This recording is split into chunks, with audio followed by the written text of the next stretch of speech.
তো তোমাদেরকে আজকে আমি একটা জিনিস দেখাই, মন্দির বা মসজিদে গেলে তোমরা জুতাগুলো কিভাবে রাখবা। দেখো, একটা জুতা এখানে রাখবা, আর একটা জুতা অন্য একটা জায়গায় রাখার চেষ্টা করবা। দেখো আমি আমার দ্বিতীয় জুতাটা কোথায় রাখছি তোমরা একবার দেখো। আমি একটা জুতা রাখছিলাম এক পাশে, আর একটা জুতা রাখছি টেবিলের নিচে।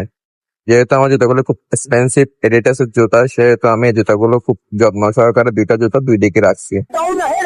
তো আপনারাও চাইলে এবার জুতা রাখতে পারেন।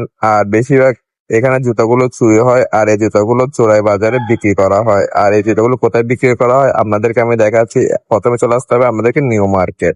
নিউ মার্কেটের মোড়ে আসার পর আপনারা দেখতে পারবেন এখানে চোরাইকৃত জুতাগুলো বিক্রি করা হয়। এবার বলুন, আপনার জুতা কি হারিয়ে গেছে? যদি হারিয়ে যায়, ভাগ্য ভালো যদি থাকে, তাহলে নিউ মার্কেট মোড়ে আসলে পেয়ে যেতে পারে। কারণ এখানে চোরাইকৃত জুতাগুলো পুরনকৃত জুতা হিসেবে ওপেন বিক্রি করা হয়।